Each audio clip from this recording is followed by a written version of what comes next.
මේ දේශනාව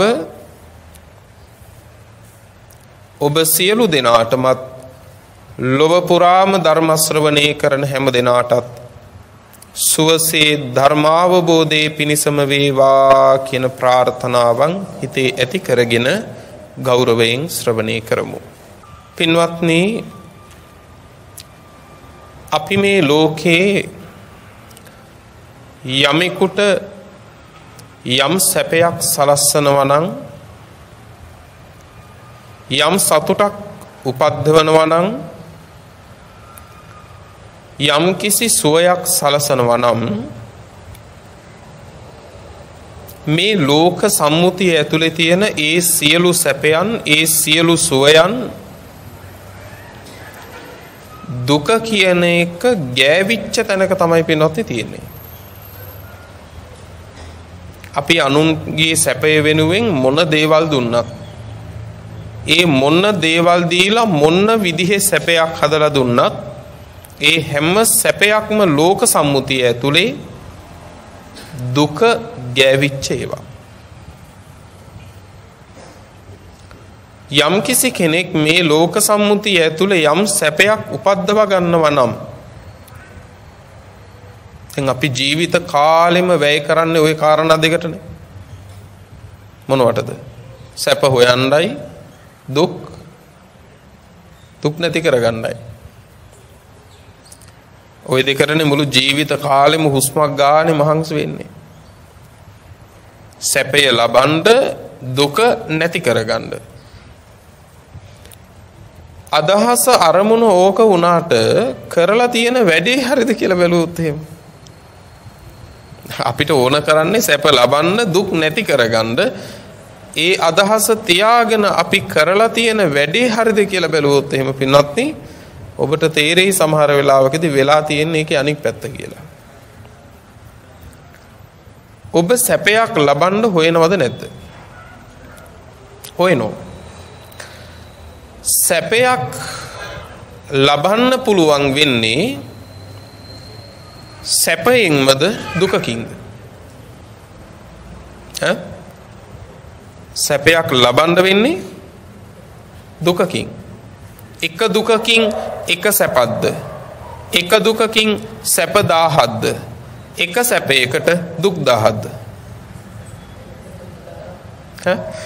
එක සැපයකට දුක් 1000ක්. සමෘද්ධ වෙච්ච සැපයක් පිළිබඳව ඔබ දැන් සෑහීමකටපත් වෙලා තින්නේ? නෑ. ඔබේ වයසත් එක්ක මේ උත්තරේ හරි පරිස්සමින් දෙන්න. ඒ කියන්නේ තාමත් සැපය තියෙන්නේ හෙටනේ.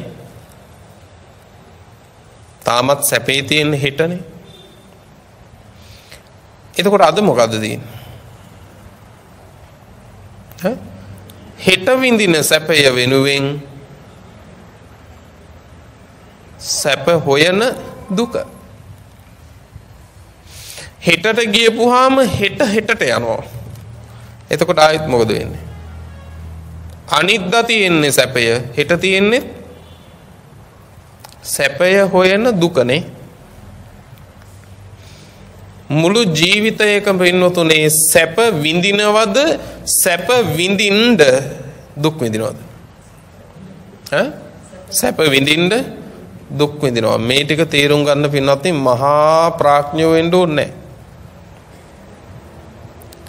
මේ ටික තේරුම් ගන්න සිහියක් කියලා එකක් තියෙනවා නම්, නුවණක් කියලා එකක් තියෙනවා නම් ප්‍රමාණවත්. දුක් 1000ක් විඳලා පින්වත්නි සැපයක් උපද්දව ගන්නවා බොහොම අමාරුවෙන් උපද්දවගත්තු සැපය ඔන්න ලැබුවා කියලා අනික් පැත්ත හැරෙනකොට කිසි මහන්සියක් නැතුව පෙරලෙනවා. කොහෙටද? දෙවනි සැපයකටද? ආයේ දුකකටද? ආයේ දුකකට. ඊට පස්සේ ආයේ අපිට වෙන වැඩකුත් නැති එකේ ආයේ පටන් ගන්නවා මුල ඉඳන්. ආයේ මුල ඉඳන් ආයේ සැපයක් හොයන්න ආයේ පටන් ගන්නවා නේ. ආයේ දුක් 1000ක් විඳලා අමාරුවෙන් සැපයක් කියලා දැනට ගත්තට පස්සේ පින්වත්නි ඒක කිසි මහන්සියක් නැතුව ආයෙ පෙරලෙනවා. ආයෙ දුකකට. මේ ලෝකේ අපි හැමෝම කරන්නේ සැප හදන්න මහන්සි ගන්න එක විතරයි. සැප විඳින අය සැපය විඳින්නේ අපි හිතන තැනක ඉඳලා නෙවෙයි. අපි ගෙවල් හදනවා සැපෙන් ඉන්න කියලා.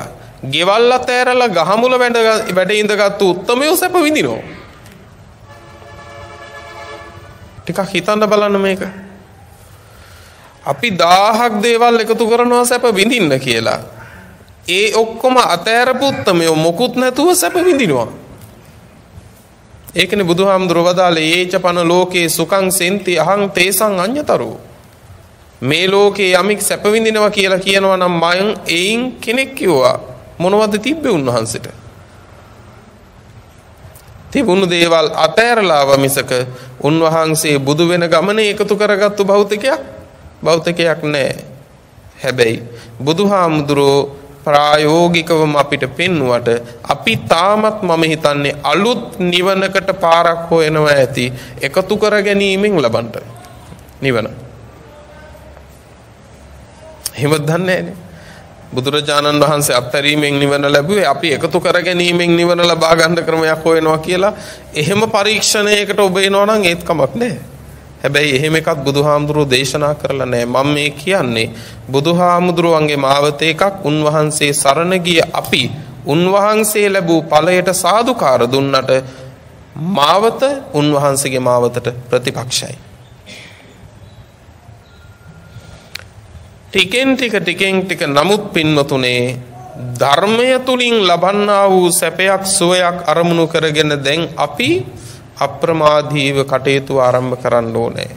මේ තියෙන්නේ නිවන වෙනුවෙන් යමක් කළ යුතුයි නම් ඒ කළ යුතු දේ කරන්න කාලයයි. හොඳට වටහා ගන්න මේ කාරණය. ගිහි පින්වන්ත ඔබටත් ගිහි ජීවිතයත් අතෑරලා ශාසනයට ආපු මටත් අපි දෙගොල්ලටම මේ තියෙන්නේ පින්වත්නි වෙන දෙයකට කාලය නෙමෙයි. නිවන වෙනුවෙන් යමක් කළ යුතු නම් දැන් කළ යුතු දේ කරන කාලය මේක. කරන කාලය. මේ හැම තප්පරයකින්ම නිවන වෙනුවෙන් කළ යුතු දෙයක් කරන්න තියෙන කාලය වේගෙන් ඉක්මෙමින් තිබෙනවා කියන එක ඔබත් මමත් දැන් තේරුම් ගන්න ඕනේ.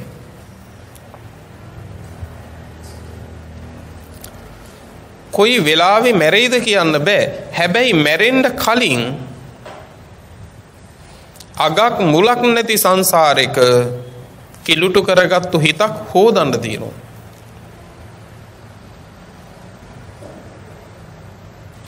ඒක ලේසි වෙන එකක් නෑ. හැබැයි ඒක නොකළොත් කොහොමටවත් ලේසි වෙන්නේ නැති වෙයි.